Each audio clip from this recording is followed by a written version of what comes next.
अस्सलाम वालेकुम दोस्तों, कैसे हैं आप सब लोग। उम्मीद है आप लोग सब खैरियत से होंगे। एक और वीडियो के साथ आ जाएं। आज मैं एक व्लॉग स्टार्ट करने वाला हूं जिसका कुछ पार्ट्स में हम चलेंगे इंशाल्लाह।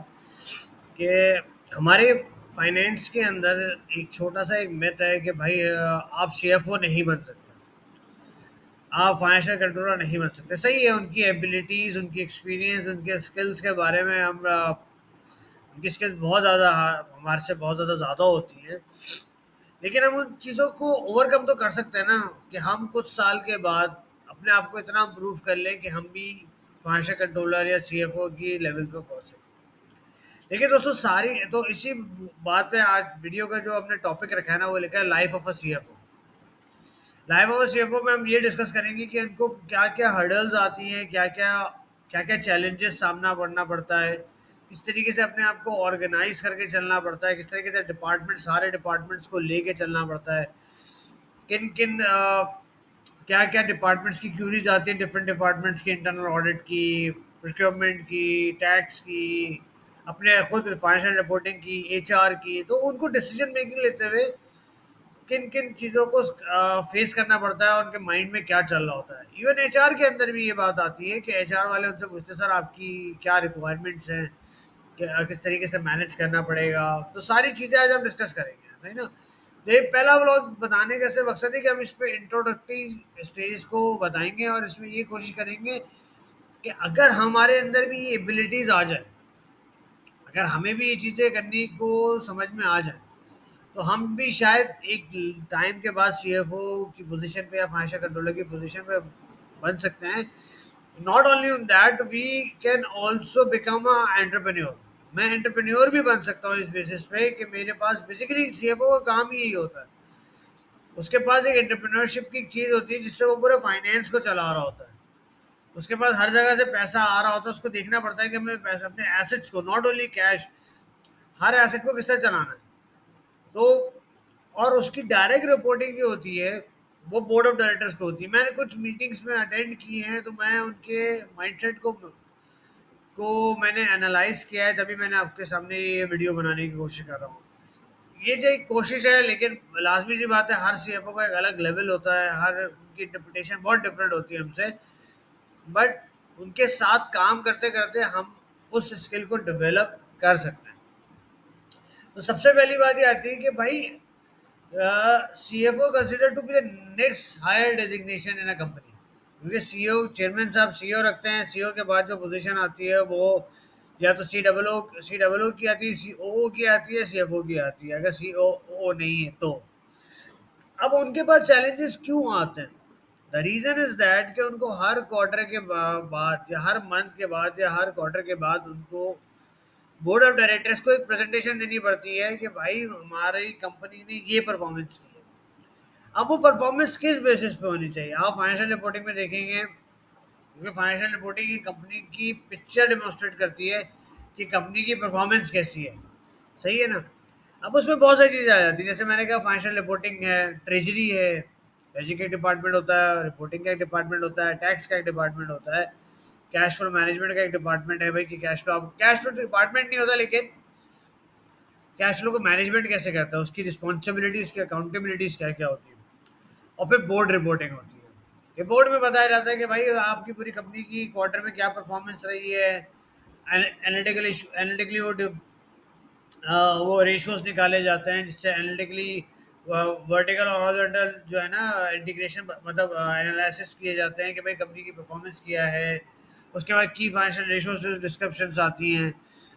बजट्स के ऊपर बात आती है कि भाई बजट से कोई एक्सपेंस ओवर तो नहीं, क्योंकि ओवरऑल सेंट्रल आइडिया ये होता है सीएफओ का कि maximize the profit and minimize the cost. यही उसका सबसे बड़ा टास्क होता है। उसने देखिए, जैसे मैंने फाइनेंशियल रिपोर्टिंग में लिखा है कि फाइनेंशियल स्टेटमेंट उसको रिव्यू करने पड़ते हैं कि भाई यार कहीं कोई एनॉमली ऐसी नज़र तो नहीं आ रही जिससे बोर्ड के ऊपर गलत प्रेजेंटेशन चली जाए, बोर्ड के ऊपर गलत रिप्रेजेंटेशन चली जाए। फॉर एग्जाम्पल, मैं मिसाल ले रहा हूँ कि बोर्ड आपको सिर्फ बोलेगा ग्रॉस प्रॉफिट मार्जिन कितना है। तो उस सीएफओ के पास ये क्वालिटी मौजूद होती है कि उसको पता होता है कि मेरे जितने भी मेरे प्रोजेक्ट चल हैं या मेरी जितनी भी सेल हुई है, उस पे लगभग लगभग अप्रोक्सीमेटली मुझे इतना मार्जिन तो मिला ही मिला है। अब वो डिफाइन कैसे करे भाई? तो हमारी जो कॉस्ट ऑफ सेल होता है वो बहुत इंपॉर्टेंट मैटर होता है कि आपकी कॉस्ट की एलोकेशन जो होती है, जो cost of raw material consume, direct labour, overhead specifically. Overhead ऐसे तो नहीं है कि एडमिन का एक्सपेंस सीओजीएस में चार्ज हो गया। ये बहुत बड़ा कंसर्न पॉइंट है। डेप्रिसिएशन आपकी जो एडमिन सेलिंग की जो डेप्रिसिएशन है वो कॉस्ट ऑफ सेल में तो चार्ज नहीं हो गई है। ये कंट्रोल, इसके ऊपर उसको कंट्रोल्स डिफाइन करने पड़ते हैं, जो मैंने सेकंड पॉइंट लिखा है। यानी कि वो कंट्रोल्स को रिव्यू करते हैं सैप के थ्रू या ओरेकल के थ्रू, कि देखते हैं कि भाई ये मेरे कंट्रोल्स जो इंटरनल कंट्रोल्स है सही चल रहे हैं कि नहीं चल रहे हैं। ट्रायल बैलेंस मेरा की जो फॉर्मेटिंग है पूरी, जितने टैब्स हैं वो सही है कि नहीं, ऑल दो फाइनेंशियल कंट्रोलर उनके साथ होते हैं। फिर कैपेक्स है, कैपेक्स की मैनेजमेंट है। ट्रेजरी में इंटरेस्ट रेट देखा जाता है। दूसरे इन्वेस्टमेंट के वेंचर्स देखे जाते हैं। कंपनी बोरिंग कर रही है ऑलरेडी, तो लाजमी सी बात है जो उसके पास रिसीवेबल आ रहा होगा वो किसी और वेंचर में इन्वेस्ट करेंगे ताकि ऑफसेटिंग हो जाए। तो वो वेंचर्स देखते हैं कि कहाँ से रिटर्न ज़्यादा आ रहा है। फिर आपके पास आ गया हेजिंग जिसे कहते हैं, इंटरेस्ट रेट आ गया आपके पास, उनको एवेलुएट करना हो गया। टैक्स के केसेस आते हैं जिसमें ये बात आती है कि भाई आपके कौन कौन से टैक्सेस चल रहे हैं, वो क्या क्या एक्सपोजर आ सकता है, सेल्स टैक्स से रिलेटेड, इनकम टैक्स से रिलेटेड। इनकम टैक्स के रिटर्न का रिव्यू करना है कि कहीं गलत पिक्चर डिपिक्ट तो नहीं हो रही है। फिर कैश फ्लो मैनेजमेंट में आपके पास बहुत सारी चीज़ें आती है। स्टॉक टर्नओवर्स क्या हो रहे हैं भाई, मेरे डेटा टर्नओवर्स क्या हो रहे हैं, मेरे पास और दूसरी मेरी इंपोर्ट्स की पेमेंट कितनी आ रही है, कैपेक्स की पेमेंट मैंने कितनी की, ये सारी एनालिसिस हो जो है ना उनका माइंड चल रहा होता है बस। वो अपने सॉफ्टवेयर को देख के हर वो चीज़ निकाल सक रहे होते हैं। अब हम नेक्स्ट ब्लॉग के अंदर जो है ना एक एक सेगमेंट को डिफाइन करेंगे, जैसे फाइनेंशियल रिपोर्टिंग हो गया, ट्रेजरी हो गया, कि उनके टास्क क्या होते हैं, वो उनकी ज़िंदगी में जो चैलेंजेस आते हैं और जो उनको डिसीजन लेने पड़ते हैं वो कितने क्रिटिकल होते हैं। क्योंकि वो जो डिसीजन लिए जाते हैं वो उनके अपने डिसीजन के बाद उसकी अप्रूवल्स होती हैं, जो आप सीईओ चीफ एग्जीक्यूटिव ऑफिसर से भी लेते हैं और बोर्ड ऑफ डायरेक्टर से भी लेते हैं, क्योंकि प्रेजेंटेशन जो होती है फाइनेंशियल रिपोर्टिंग की हर क्वार्टर की, वो सीएफओ को प्रेजेंट करनी पड़ती है। और ऐसा कोई पॉइंट नहीं रेज कर मतलब निकले उसमें जो आपको, जो आपकी इनएबिलिटी शो करे। मिसाल है, आपके पास स्टैम्प ड्यूटी का कोई केस आ गया। अब स्टैम्प ड्यूटी इनमें से किसी में भी फॉल नहीं करती है, पैसे देने भाई। स्टैम्प ड्यूटी एक इलीगल, मतलब इलीगल तो नहीं कहते भाई, कानून है एक कानून है, अधूरा सा कानून है। अब उसने उसने पेनल्टी उठा दी। अब भाई अब किस तरीके से इसको डील करें, टैक्स के केसेस से कैसे डील करें, बजट आने वाला है, कैसे अपने सारे अपने प्रिकमेंट को किस तरीके से हिसाब किताब रखना है सारा, मतलब बजट अभी आएगा अभी जून के अंदर, तो आपको देखना पड़ता है ना कि सीएफओ के भाई क्या क्या चेंजेस आ रहे हैं, क्या क्या इम्प्लीकेशन आ रही हैं, क्या क्या एक्सपोजर्स हमारे ऊपर आ सकते हैं।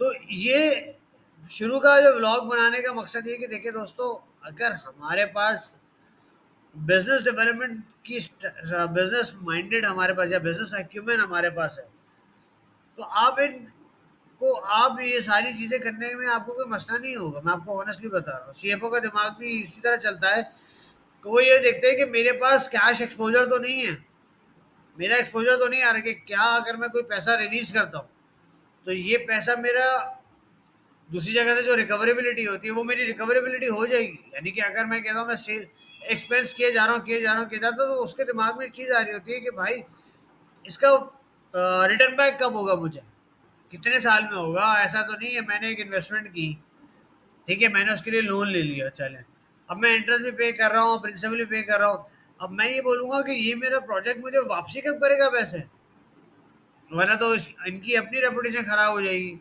तो इन सारी चीज़ों को इंशाल्लाह हम डिस्कस करेंगे व्लॉग बाय व्लॉग, और प्रैक्टिकल एस्पेक्ट से भी देखेंगे कि हम हमारा बिजनेस एक्यूमेंट कैसे डेवलप हो सकता है इन चीज़ों को लेके, ताकि आइंदा के कुछ सालों के बाद भी हमारा वो बिजनेस एक्यूमेंट हो जो एक सीएफओ का होता है। अगर आपका कोई फीडबैक है इसमें तो आप ज़रूर मुझसे शेयर कीजिएगा, मैं उस पर भी आपको ज़रूर एक्सप्लेनेशन दे दूँगा। अपना बहुत ज़्यादा ख्याल रखिएगा। इंशाल्लाह नेक्स्ट वीडियो नेक्स्ट व्लॉग में मिलते हैं। अस्सलाम वालेकुम।